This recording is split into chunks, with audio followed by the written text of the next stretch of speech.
اشاق علوم غریبه. تو این اپیزود میخوام یک جادوی عملی آینه رو با هم انجام بدیم.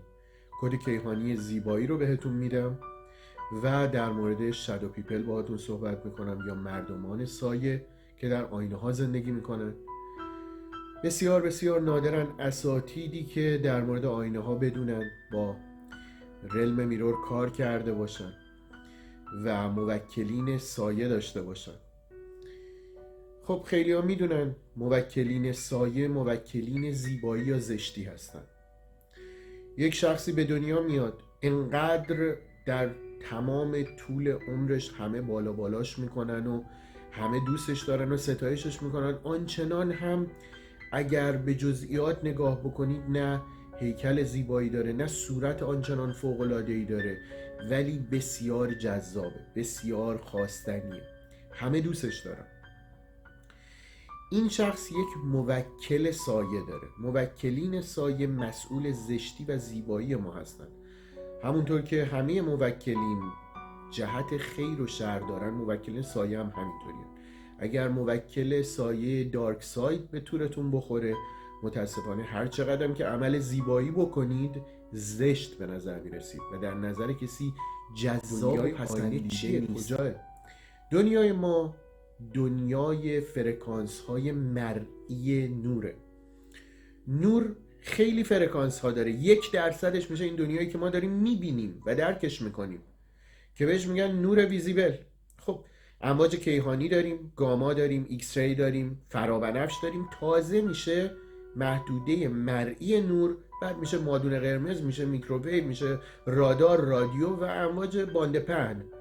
فکر کنید بین همه اینها 1%ش اون محدوده طیف مرئی نوره که ما داریم میبینیم، محیط رو درک میکنیم. توی این محیط آیا موجودات مادون قرمزی هست؟ بله. موجودات فرابنفشی هست؟ بله. موجودات ایکس ری هست؟ بله. دنیاهای دیگه، موجودات دیگه وجود دارن که فرکانس ها این رو تعریف میکنن. به بحث فرکانس ها و بحث نامرولوژی میرسیم. در مورد تسلا صحبت های زیادی داریم میکنیم، ولی فعلا این رو بدونید تمام دنیایی که ما درکش میکنیم 1% از واقعیتیه که دور و بر ما وجود داره. حالا هرم چاکرا یا 7 چاکرا میدونید همه از رنگ قرمز شروع میشه و به رنگ بنفش بسیار بسیار روشن در حد سفید ختم میشه. این بازه رو میگن هرم 7 چاکرا یا 7 رنگ 7 چاکرا.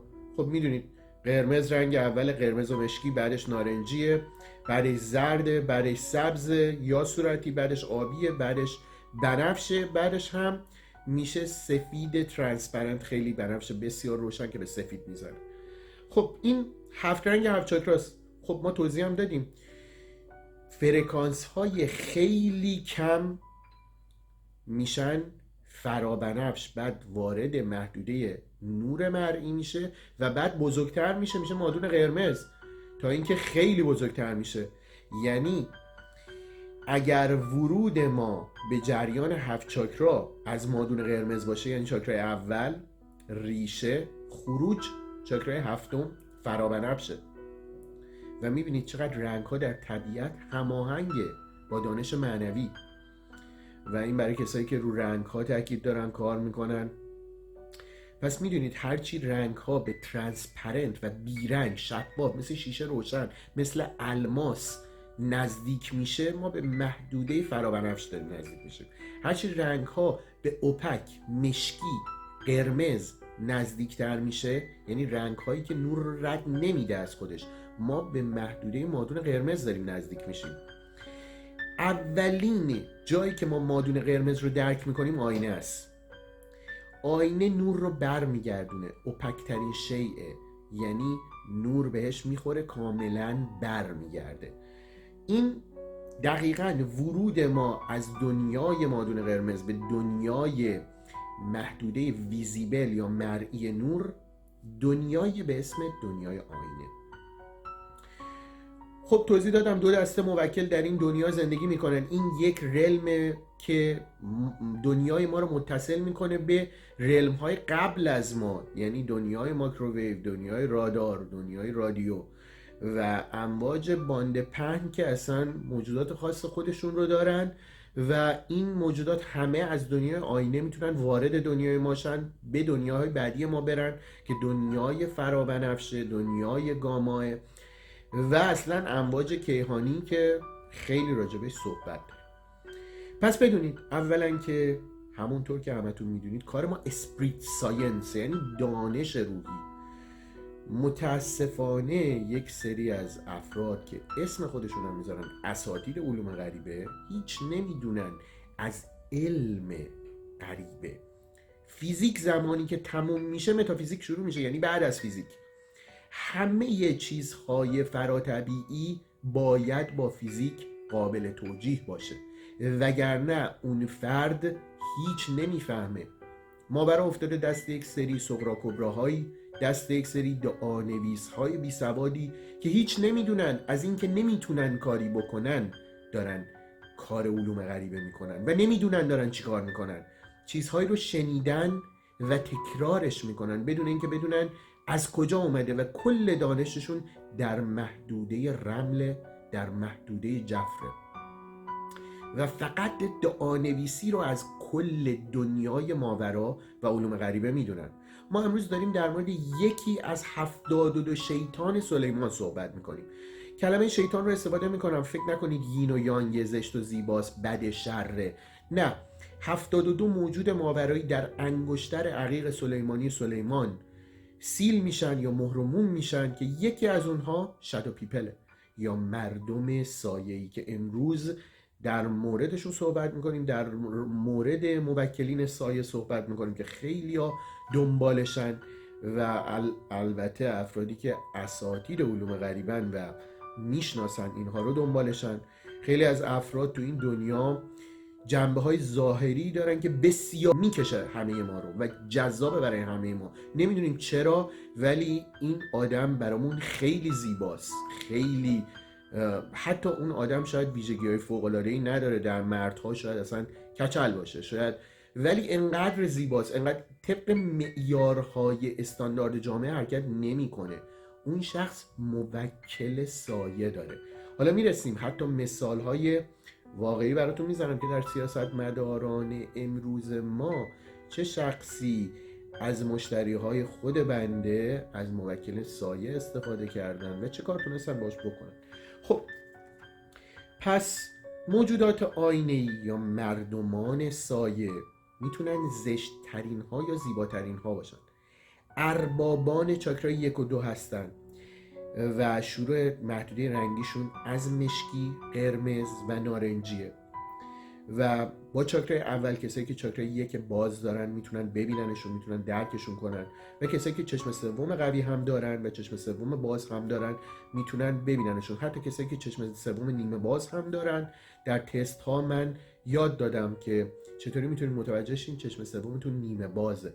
میتونن نمیبینیمشون ولی حسشون میکنیم با چشم سوم. این حس چیه؟ موجودات سایه در سایه ها زندگی میکنن. حسی که میکنیم نسبت به درکشون شبیه شکه، شبیه ترسه و زمانی که در تاریکی ها نشستید یک نقطه رو میبینید، هر چی میبینید هیچی نمیبینید ولی میدونید موجودی الان اونجاست، میدونید موجودی داره بهتون نگاه میکنه. یکی از موکلین سایه اونجاست و داره شما رو نگاه میکنه. حسی از شک و ترس اونجا حاکمه و میدونید در اون سایه ها چیزی داره نفس میکشه. اینها موجودات آینه‌ای هستن یا مردمان سایه. یکی از پورتال های ورودی به دنیاهای دیگه دنیای آینه مخصوصا همین آینه ها هستن و خب میدونید آینه ها برای شروع انرژی در جریان کندلینی در چاکرا 1 استفاده میشن و کریستال ها در همه چاکراها به ویژه چاکرا 7 و متاسفانه اغلب ماها باهاشون برخورد داشتیم.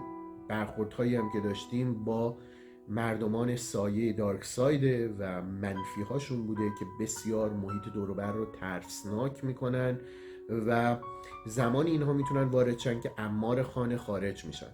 میدونید که موجودات ماورایی زیادی کنار ما زندگی میکنن، من جمله همزادهای ما در اون خونه زندگی میکنن یا ارواحی که در اون خونه بودن. زمانی که این ارواح اتاق رو ترک میکنن، به وسیله همون آینه، یکی از چیزهایی که ترک میکنن همون آینه است. یکی دیگه از چیزها وسله، یعنی جسم انسان دیگه‌ای که میان تو جسمش و میرن از اون خونه و اتاق بیرون، یا کریستال ها رو کریستال ها میشینن و میرن بیرون. زمانی که ترک بکنن اون اتاق رو که توش آینه هست، شادو پیپل میتونن وارد شن، مردمان آینه وارد میشن. و خب میدونیم ساعت غالب برای حرکت موکلین، حرکت ماورا 3 شبه. دقیق تر بخوام بهتون بگم 3 و 33 دقیقه هر شب، و ساعتیه که ترجیحاً اگر بیدار هستید همه دور و برتون رو روشن نگه دارید، جوری که هیچ سایه‌ای ایجاد نشه. و زمانی که جایی سایه‌ای بیفته، موکل حتی اگر آینه دارید، توصیه‌ام اینه که آینه رو بپوشونید. بهش میگن بحث بلک میرور، استفاده از آینه های سیاه یا آینه هایی که روشون پوشونده شده. و خب کسایی که جادوی سیاه کار میکنن، با آینه ها کار میکنن، هر شب با ملافه آینه ها رو میپوشونن، میدونن که در اتاقی که میخوابن نباید آینه باشه یا باید پوشونده بشه، حدالمقدور اصلا نمیخوابن در اون آینه ها. خب کسایی که جادوی سیاه کار میکنن احضار ورونیکا رو دارن، کارهای انجام میدن. من به دفعات توصیه کردم از تکنیک های آینه ای استفاده نکنید برای باز کردن چشم سومتون. Mother of all ghouls، چرا ورونیکا رو احضار میکنید؟ مردم میدونید چی کار دارید میکنید با خودتون.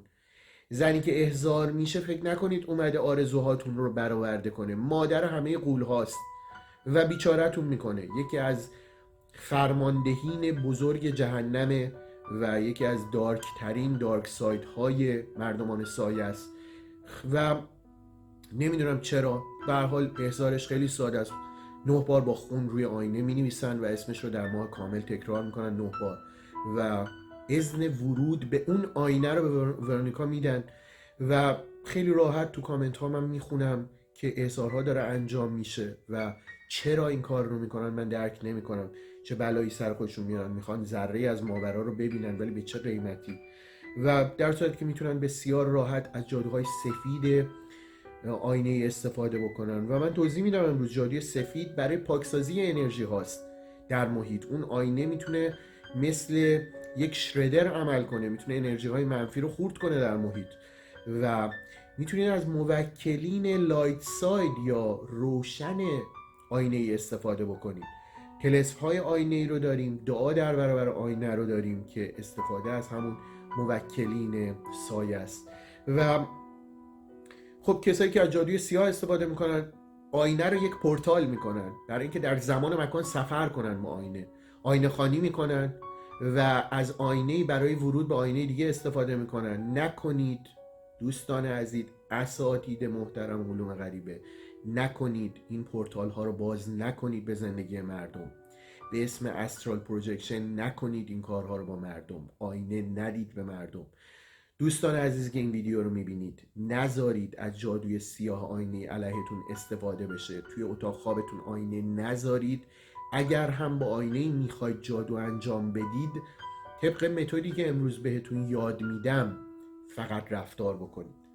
خب پس گفتم بهتون آینه ها پورتال های انرژی هستن که میشه باهاشون کارهای زیادی انجام داد. انرژی های منفی در آینه ترپ میشه و همینطور انرژی های مثبت.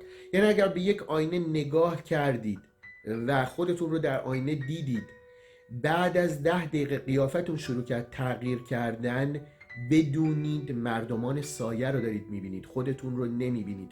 خیلی از این تکنیک های آینه استفاده میکنن برای باز کردن چشم سومشون، برای اینکه موجودات ماورایی رو در آینه ها ببینن. نمیدونن چه بلایی دارن سر خودشون میارن و نمیدونن چه چیزهای وحشتناکی خواهند دید، چون اذن موکلی که اون لحظه اون پشت نشسته موکل دارک ساید، موکل لایت ساید نیست و چیزی که اون برای آینه نگاهتون میکنه چیز بسیار وحشتناکیه. صورتتون تغییر خواهد کرد و چیز عجیبی خواهید دید. نکنید. باز هم تاکید میکنم. و آینه ها پس انرژی ها رو گیر میندازن. اگر به یک آینه نگاه بکنید، جلوش یک گیاه بذارید، جلوش چیز پازیتیوی مثل یک کریستال بذارید و بهش نگاه بکنید، انرژی مثبت بدین. مخصوصا خب خیلی از اساتید از اتاقهای آینه استفاده میکنن، آینه ها رو دور تا دور میچینن که همه جا بشه آینه. و یک انرژی مثبت که تو این اتاق بدید، همیشه این انرژی پایداره. کلام مثبت، کلام با مهر، کلام با عشق وقتی بگید، این در اتاق تا ابد ماندگار خواهد بود. کسی بیاد بین اون آینه ها از انرژی مثبتش لذت میبره. و همینطور اگر کلام منفی بگید، تا ابد ماندگار خواهد بود. و ببینید چقدر ما هر روز به خودمون خیانت میکنیم که جلوی آینه وای میستیم و از خودمون ایراد میگیریم و این انرژی دائم میمونه تو اون اتاق و همینجوری میچرخه. خب برسیم به جادوی آینه‌ای و ترکیب کردن کد زیبایی با جادوی آینه‌ای.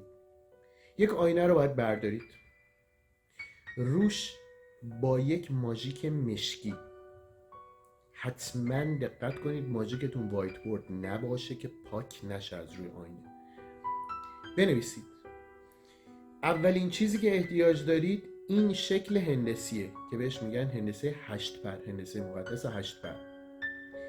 تک تک هندسه هایی که بهتون میدم و کد هایی که بهتون میدم از ملائک تحت امر خودم و از موکلین من انرژیش حاصل میشه. اگر با استاد دیگه ای کار میکنید، هندسه های اون استاد، بخورات اون استاد، فرکانس های اون استاد رو باید استفاده بکنید. کد کیهانی زیبایی در بردنش بسیار ساده است. اسم خودتون، اسم مادرتون و اسم پدرتون رو ابجد میکنید. طبق جدولی که اینجا براتون میذارم حروف رو پیدا میکنید، دونه دونه اعداد رو مینویسید و تجمیع میکنید. این اعداد با هم که جمع میشن، هر چند رقم که باشن دوباره اون اعداد با هم جمع میشن و تبدیل میشن به یک عدد یک رقمی.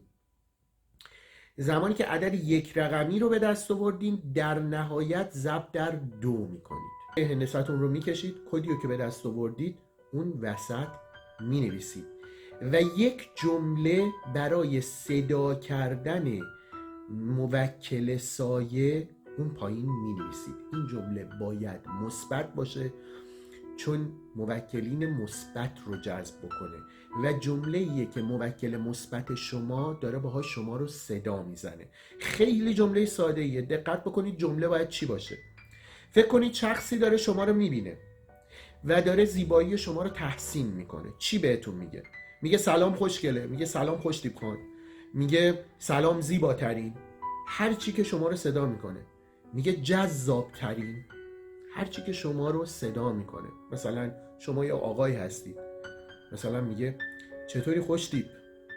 هر چی که بهت میگه. یا میگه مثلا شما یه خانمی هستید، میگه زیباترین، سلام زیباترین. این جمله باید نوشته بشه، بالاش باید این وفق کشیده بشه و وسطش کد کیهانی رو که محاسبه کردید، یا اگر نمیتونید محاسبه بکنید اشکال نداره، با اینکه این آموزش کامله و دیگه نباید تنبلی بکنید و بتونید این رو محاسبه بکنید، ولی باز هم اشکال نداره. در کامنت ها بنویسید زکات این کد برگردن منه و بهتون میگم، براتون محاسبه میکنم. اسم خودتون، اسم مادرتون، اسم پدرتون ابجد میشه، تجمیع میشه، میرسه به یک عدد یک رقمی، ضرب در 2 میشه و وسط این وفق نوشته میشه و پایین جمله‌ای که موکل سایه باهاش شما رو صدا میزنه مینویسید. این جمله انرژی ثابتی که در شما خواهد موند. چاکرای 2 شما رو کم کم تغییر میده و انرژی که دلتون میخواد رو جذب میکنه توی چاکرای 2 تون. یعنی چی؟ اگر دلتون میخواد جذاب باشید، اگر دلتون میخواد هر زیبایی خاصی، یکی دنبال اینه که خوش هیکل بشه، یکی دنبال اینه که یه زیبایی خاصی یه جایی به دست بیاره، کلمات زیبایی کاملا مشخصن. اون کلمه ایه که موکل سایه شما رو صدا میزنه، اون رو بعد اون زیر بنویسید. پس میتونید با سلام شروع بکنید، میتونی با چطوری شروع بکنی، میتونی با هی شروع بکنی، هر چی که دلت میخواد بنویسی و بعد صفتی رو که میخوای برای موکل سایه تو رو صدا بزنه و انرژیش رو به تو بده مینویسی اون زیر. و وفق رو و کد رو بالا مینویسی، بالاش میکشی. حتما با ماژیک سیاه باشه که پاک نشه و نیاز نداره تو ماه کامل نوشته بشه، نیاز نداره تو ساعت خاصی نوشته بشه، نیاز نداره بخور خاصی استفاده بشه. زمانی که این رو می نویسید باید انرژی خوبی داشته باشید. جمله باید جمله‌ای باشه که هر بار میشنوی انرژی خوبی ازش میگیری. اینکه من به یه آقایی میگم مثلا بنویس چطوری خوشتیپ، این انرژی خوبی به خود من میده. شاید به یه آدم دیگه براش مسخره باشه، اصلا انرژی خوبی نده. جمله‌ای که به اون آدم انرژی خوب میده رو باید اون زیر بنویسه. زمانی که موکل سایه میاد یه میوه با خودش میاره. این میوه تقدیم میشه به چاکرای 2 شما. وقتی این کد رو میبینه و وقتی این وفر رو میبینه دلش میخواد که به شما لطف کنه و یه چیز رو به چاکرای 2 شما بده، یه انرژی اکسترا رو میذاره تو چاکرای 2. این یک جادوی عملی آینه بود. باز هم کسی نمیتونه کد رو محاسبه کنه، اشکال نداره، تو کامنت ها بنویسید، من کمکتون میکنم. اگر ویدیو رو دوست داشتید حتما لایک بکنید، این زکات این عمل برای شما. و به هر حال اگر دوست دارید مطالب مشابه بشنوید حتما کانال رو سابسکرایب بکنید تا جایی هم که برسم زکاتی که برگردن منه اینه که کامنت های شما رو جواب بدم. تا اپیزود بعد.